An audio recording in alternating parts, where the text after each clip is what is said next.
자, 우리는 지금 신명기 말씀으로 함께 나누고 있습니다. 신명기란 뜻은 다시 들려주는 말씀이란 그런 뜻입니다. 다시 들려주는 명령. 그래서 다시 신자, 명령, 명자. 그래서 다시 들려주는 명령. 출애굽 1세대가 다 광야에서 죽었습니다. 지금 이 말씀을 듣고 있는 사람들은 출애굽 2세대들입니다. 그래서 요단강 건너편에 그들이 모여 있었고 이 말씀을 듣고 있었습니다. 이제 요단강을 건너가면 가나안 땅에 들어가는 것인데, 들어가기 전에 다시 한번 1세대가 들었던 말씀을 2세대들에게 다시 한번 들려주는 것입니다. 우리 이민 생활도 마찬가지죠. 이민 1세대가 있고 이민 2세대가 있습니다. 이민 1세대가 가졌던 신앙, 우리의 중요한 기도의 제목은 우리의 자녀 세대, 이민 2세대들도 우리가 가졌던 그 신앙을 갖고 우리처럼 하나님을 경외하는 그런 세대가 되기를 우리는 간절히 원합니다. 1세대들이 배웠던 신앙, 1세대들이 들었던 하나님의 말씀, 그 말씀을 우리는 우리 다음 세대에게도 들려줘야 될 것입니다. 그래서 바울이 디모데에게 말씀을 가르치고 또 디모데가 또 다른 사람들에게 말씀을 가르치듯이 신앙의 계승이 계속해서 일어나야 되겠죠. 그러기 위해서는 부모된 우리 1세대 사람들이 다시 한번 우리 신앙을 점검해 볼 필요가 있습니다. 그리고 우리 삶 가운데 흐트러져 있는 부분들이 있다면 다시 새롭게 시작할 필요가 있습니다. 그래서 우리가 지금 다시 시작합시다라는 시리즈로 말씀을 나누고 있죠. 오늘은 그 네 번째, 예배의 삶입니다. 혹시 우리 삶 가운데 예배의 삶이 조금 흐트러져 있다면 다시 새로운 마음으로 예배의 삶을 다시 시작하자는 것이죠. 오늘 신명기 12장 말씀을 보게 되면 우리의 예배 삶이 회복되기 위해서 우리가 꼭 기억해야 될 말씀들이 있습니다. 첫째는 뭐냐면은 자기의 소견보다 하나님의 말씀에 귀 기울여야 된다라는 것입니다. 자기의 소견보다 하나님의 말씀에 귀를 기울여야 된다. 우리 8절 말씀 다 같이 읽어볼까요? 시작. 우리가 오늘 여기에서는 각기 소견대로 하였거니와 너희가 거기에서는 그렇게 하지 말지니. 여러분, 광야 시대의 이스라엘 백성들을 생각해 보십시오. 정말 소견대로 행했죠.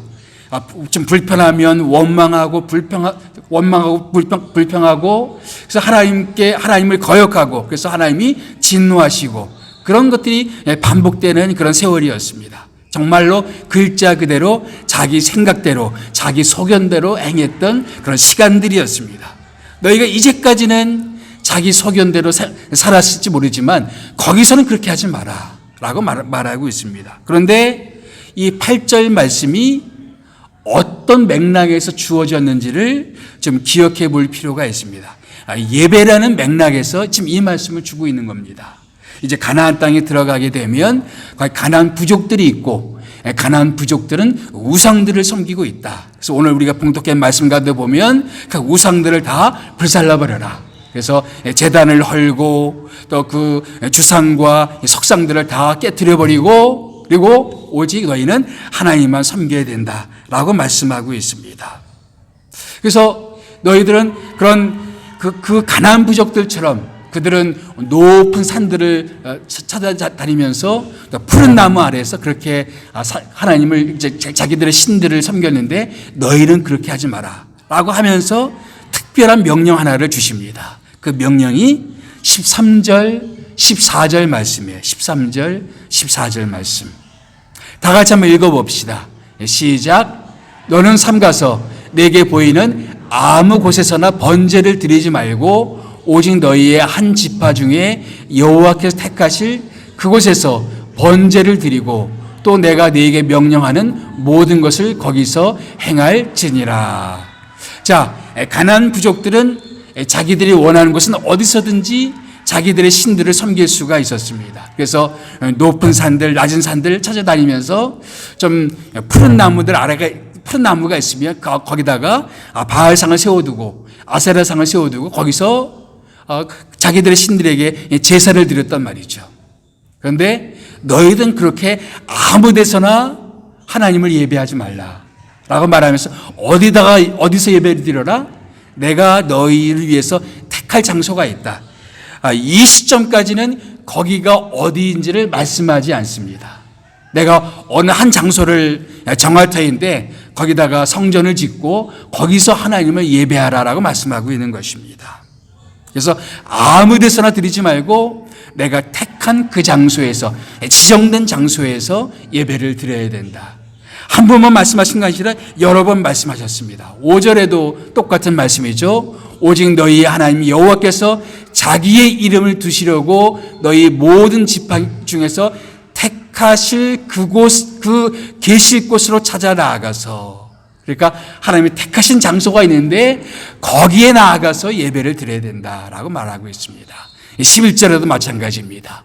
너희는 너희 하나님 여호와께서 자기 이름을 두시려고 택하실 그곳으로 내가 명령하는 것을 모두 가지고 갈지니. 그러니까 하나님이 택하시는 장소가 있다라는 겁니다.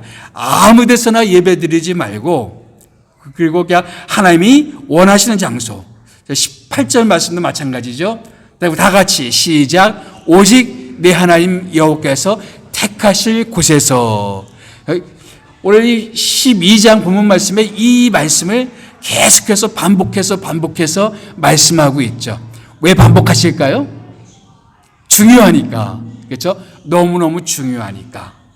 가나안 부족들은 자기 소견에 좋은 대로 아무 데서나 예배 드렸어요.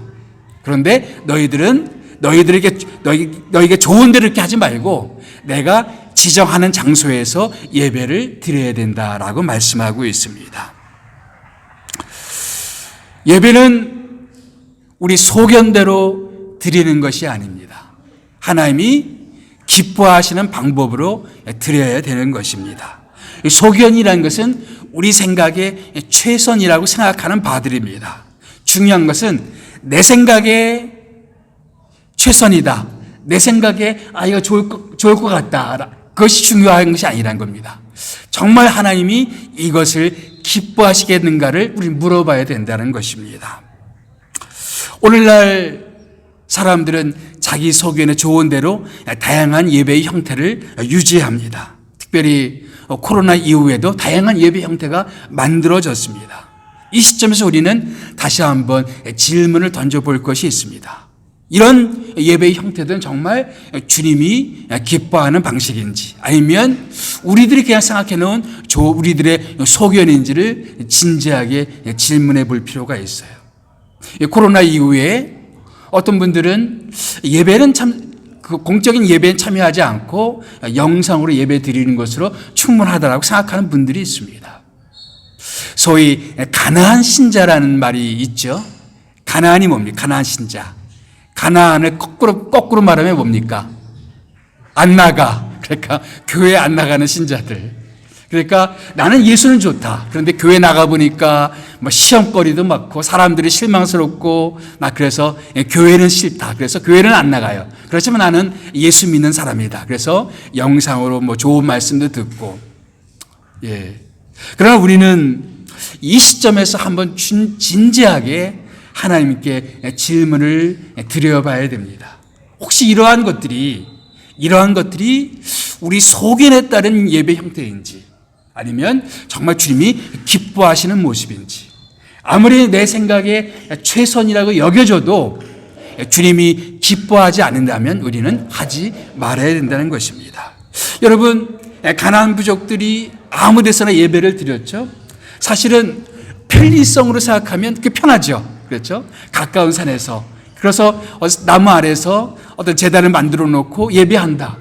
훨씬 편할 수가 있습니다. 그런데 나중에 하나님이 택하시는 장소, 그 장소가 나중에 어디가 됩니까? 예루살렘이 되죠. 거기에 성전이 만들어집니다. 이스라엘 각처에서 성전까지 나아가는 길이 편했을까요? 불편했을까요? 불편하죠. 특별히 그들의 절기가 되면 사람들은 재물을 가지고 성전까지 올라가야 됐어요. 성전은 평지도 아니었어요. 높은 산자락에 있었습니다. 산 위에까지 올라가야 됐어요. 상당한 불편함이 있었습니다.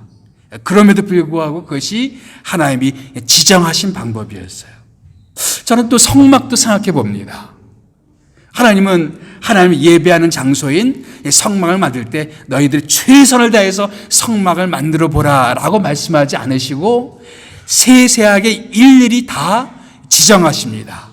그 길이는 얼마가 되고 넓이는 얼마나 되고 색깔은 뭐로 할 것이고 재료는 뭐로 할 것이고 하나하나 세세하게 하게 됩니다. 말뚝은 몇 개를 박을 것이고 그 위에 덮개는 무슨 가죽으로 할 것이고 왜 하나님이 이렇게 디테일하게 하나하나 다 지정하시는 것일까? 우리는 그 깊은 뜻을 다 헤아릴 수는 없어요.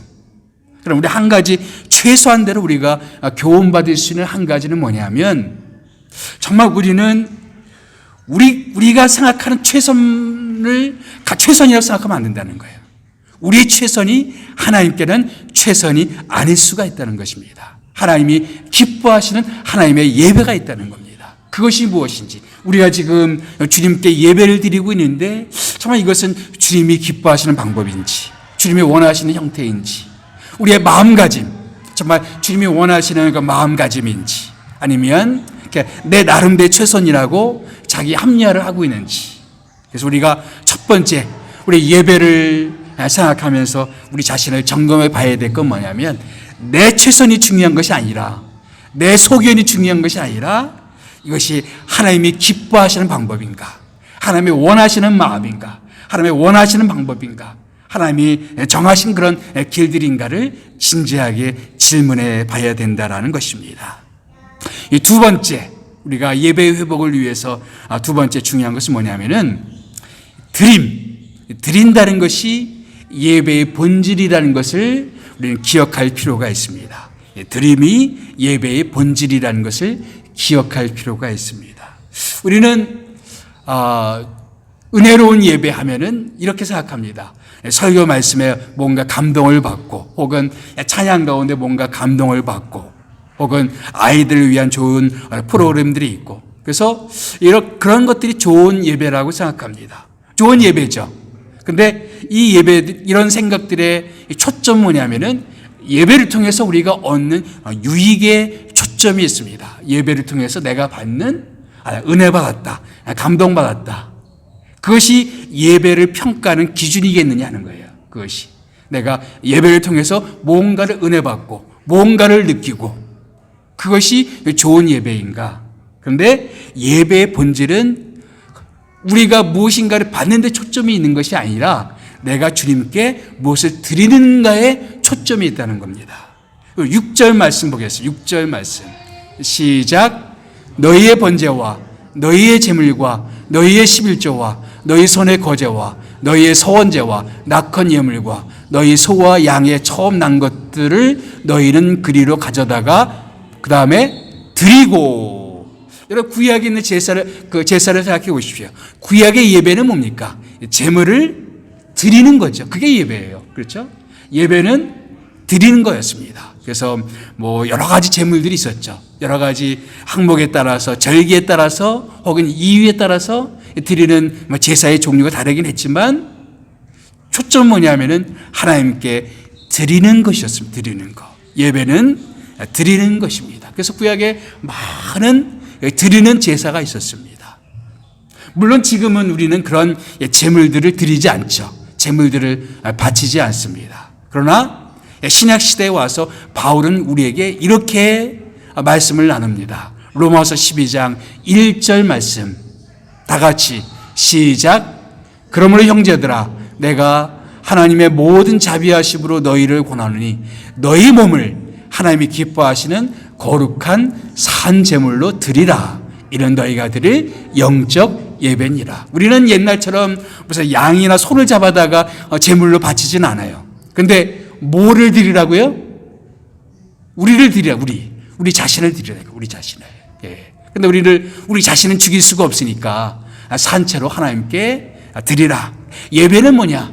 우리 자신을 주님께 드리는 것입니다. 그래서 우리가 찬양을 드릴 때, 그리고 우리가 헌금을 드릴 때, 혹은 말씀을 통해서 우리의 고백을 드릴 때, 이 드린다는 것은 결국 뭐를 드리는 것이냐?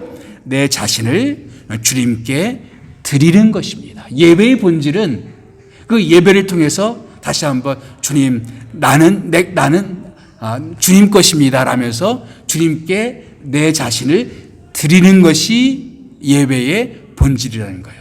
그래서 우리가 찬양을 하면서 말씀을 쭉 음미하면서 그리고 성도들 교제하면서 이 예배를 통해서 기억해야 될 게 뭐냐면 주님, 나는 주님 것입니다. 주님이 내 인생의 주인 되십니다. 이거를 확인하는 시간이 예배 시간이라는 겁니다.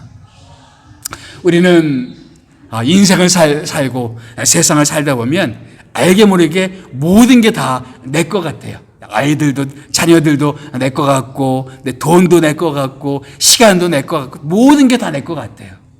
그런데 예배를 통해서 이 모든 것의 주인은 내 게 아니라 누구다? 내 아이의 주인도 하나님이시고, 내 시간의 주인도 하나님이시고, 내 물질의 주인도 하나님이시고, 내 모든 것이 하나님이라는 것을 기억하는 시간이 바로 예배의 시간이라는 거예요. 우리는 세상을 살면서 알게 모르게 내 거 한단 말이죠. 그런데 막 내 거라고 하는데 내 손에 안 쥐어지면, 내 손에 없다는 것 때문에 우리는 불안해하고 염려하고, 내가 뭔가를 움켜잡으면 좀 안심이 돼요. 근데 내 손에 아무것도 없는 것 같을 때는 왠지 불안해요. 왠지 걱정이 돼. 나에게 이것도 있어야 될 것 같고, 저것도 있어야 될 것 같고. 그래서 없는 것 때문에 불안해하고 염려한단 말이죠.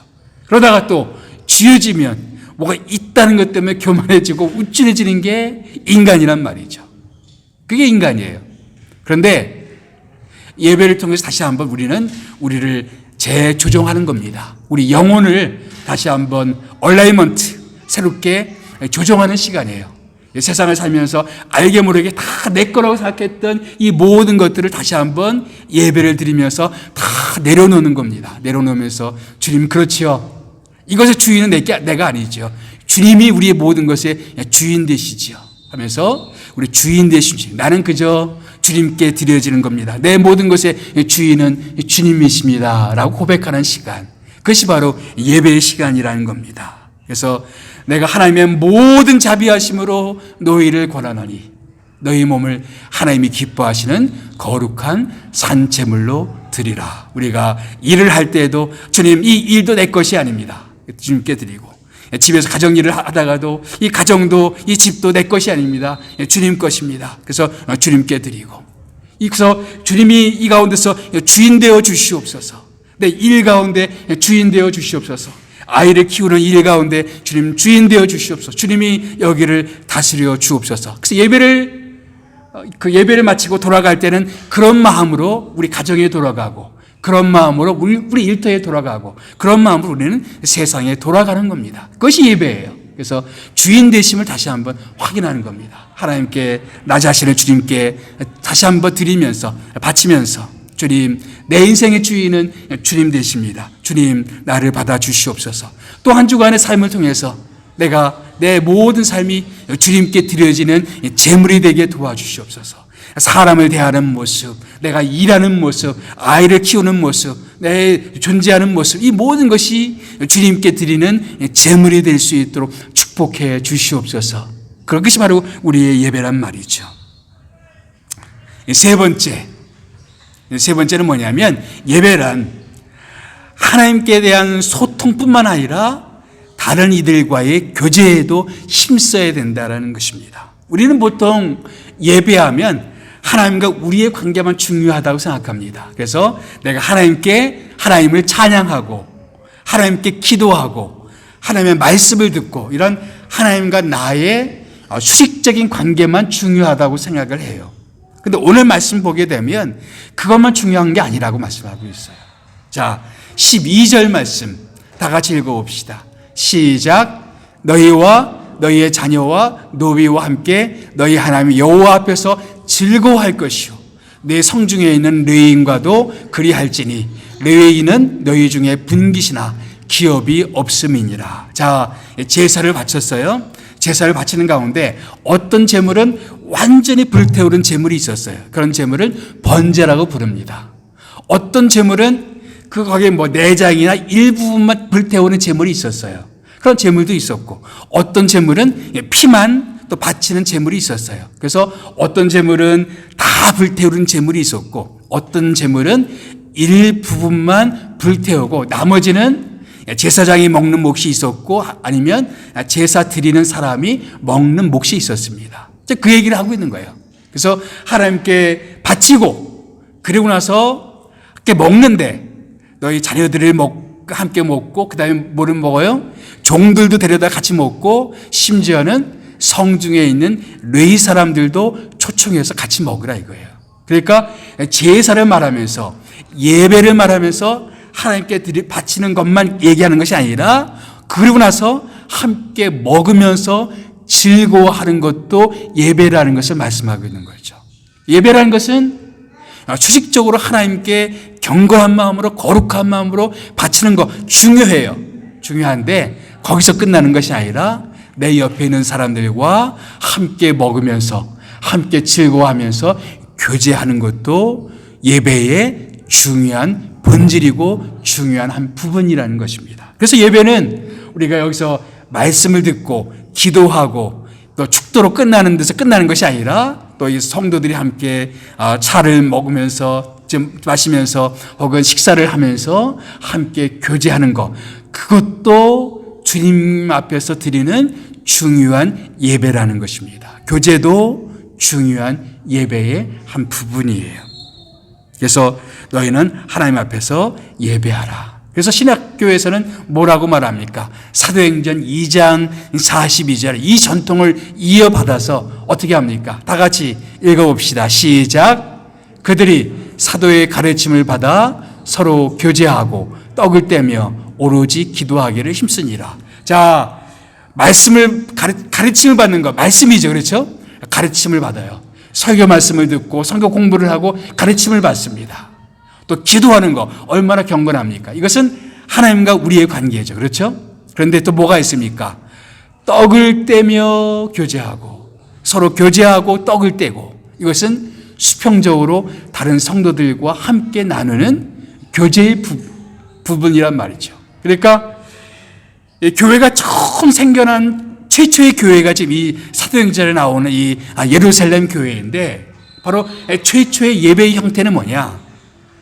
하나님께 드리는 그 거룩한 그런 수식적인 예배의 모습도 있었고 동시에 수평적으로 함께 먹으면서 교제하는 모습도 있었단 말이죠. 그러니까 초대교회 예배는 그런 수식적인 것, 수평적인 것이 균형이 잡힌 것이 바로 예배인 것입니다. 어떤 분들은 예배 축도만 하고 사라지는 분들이 있어요. 그것은 예배의 한 부분만 참여한 거라는 것이죠. 예배한다는 것은 그렇게 축도로 끝나는 것이 아니라 성도들과 함께 교제하고 떡을 떼고 하는 그것까지도 주님 앞에 드리는 거룩한 예배라는 것을 기억할 필요가 있습니다. 그래서 교제한다. 이 교제가 너무너무 중요한 단어예요. 이것이 헬라어에서는 코이노니아라고 말하는데 보통 우리는 교제하면은 친교를 나눈다 이런 정도로 생각하는데 그 이상입니다. 이것은 무언가를 함께 나눈다는 겁니다. 삶을 함께 나누는 거예요. 그래서 교제하면서 우리가 음식도 함께 나누고 또 사도행전에 보게 되면 어려운 사람들에게 자기의 물질도 함께 나눠요. 그래서 서로 물질을 함께 나누어서 어려운 사람들을 돕습니다. 또 우리가 살다 보면 이렇게 저렇게 힘든 일들이 있잖아요. 그래서 자기의 아픔, 고민, 힘든 것들 이런 것들을 함께 나눕니다. 함께 고민을 털어놓고 자기의 아픔을 털어놓고 혹은 이제까지 지내면서 가졌던 자기의 마음의 상처들도 함께 나누면서 이렇게 나누는 게 교제란 말이죠. 교제. 혹은 우리의 어떤 하나님 우리에게 주신 즐거움들이 있어요. 분복들이 있습니다. 하나님 나에게 주신 축복들도 함께 나누는 겁니다. 특별히 오늘 이 신명기 12장에는 이 함께 즐거워한다는 말이 유독 많이 강조되고 있습니다. 우리 7절 말씀 보게 됩니다. 다시 한번 읽어볼까요? 시작. 거기 곧 너희 하나님 여호와 앞에서 먹고 너희 하나님 여호와께서 너희의 손으로 수고한 일에 복주심으로 말미암아 너희와 너희 가족이 즐거워할지니라. 그러니까 하나님 앞에서 먹고 그리고 어떻게 해요? 모든 것들에 대해서 함께 즐거워하는 거예요. 근데 즐거워하는 누구랑 같이? 가족이 함께 하나님 나에게 이런 복을 주셨습니다라고 즐거워하는 것입니다. 18절 말씀에도 이런 구절이 있죠. 다 같이 읽어봅시다. 시작. 오직 내 하나님이 여호와께서 택하실 곳에서 내 하나님이 여호와 앞에서 너는 내 자녀와 노비와 성중에 거주하는 레인과 함께 그것을 먹고 또 내 손으로 수고한 모든 일로 말미암아 내 하나님 여호와 앞에서 즐거워하되. 그래서 예배는 엄숙하기만 한 그런 제사야. 제사하면 얼마나 엄숙하고 경건합니까? 제물을 바쳐서 하나님께 바치는 이 행위는 아주 엄숙한 행위인 것입니다. 그러나 예배는 그런 엄숙하기만 한 것이 아니라 또 뭐가 있어요? 이 성도들이 함께 즐거워하면서 보내는 시간도 예배라는 것입니다. 예, 그런 자유함이 있고 즐거움이 있고 기쁨이 있는 그런 예배. 우리는 그런 예배를 사모합니다. 정말 하나님께서 우리 가운데 주셔서 우리 정말 하나님께 경건한 예배를 드리되 또 우리 마음 가운데 주님이 주시는 기쁨을 함께 나누고 또 즐거움을 함께 나누면서 함께 교제하고 함께 즐거워하는 것. 예.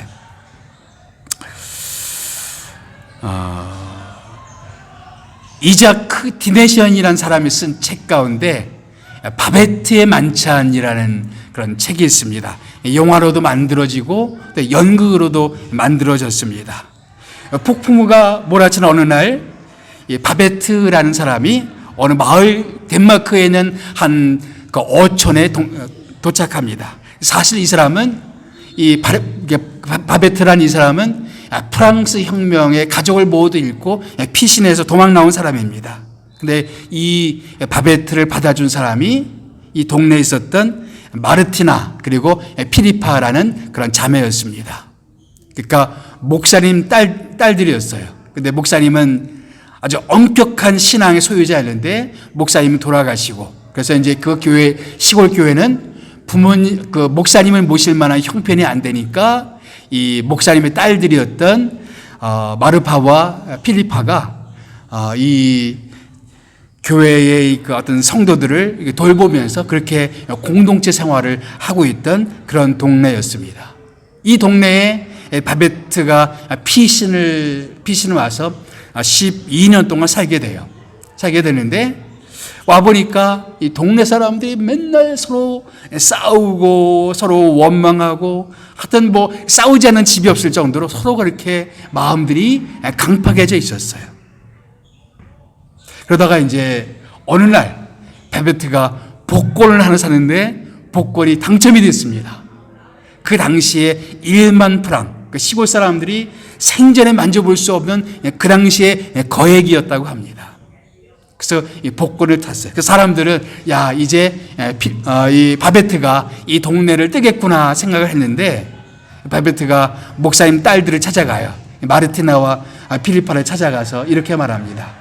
조금 있으면 돌아가신 목사님의 100번째 생일이 찾아오는데 목사님께서 이 공동체 세워주셨는데 목사님을 기념하는 잔치를 자기가 베풀고 싶다고. 그래서 이 마르티나와 이 필리파의 그 신앙은 아주 엄격한 청교도 신앙이었어요. 그래서 사치하는 거 아주 싫어하고 아주 청렴 결백하게 아주 청빈하게 살아가는 것을 아주 최고의 미덕으로 여기는 그런 신앙인들이었는데 돈을 가지고 무슨 자기 아빠의 그 잔치를 벌인다? 이것이 이제 처음에는 용납이 안 됐었어요. 근데 이 바베트가 설득해서 결국 그렇게 하기로 합니다. 그리고 동네 사람들 다 초청하는 거예요.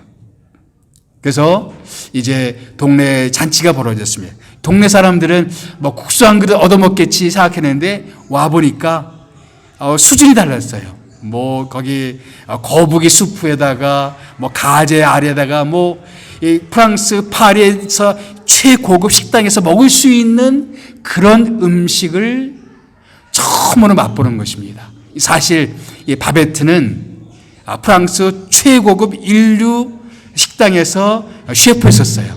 그런데 혁명에 의해서 쫓겨서 여기에 숨어서 지내고 있었던 것입니다. 그래서 프랑스 파리의 최고급 식당에서나 맛볼 수 있는 그 음식을 자기 1만 프랑의 돈을 다 써가지고 이 동네 사람들을 위해서 음식을 베푸는 겁니다.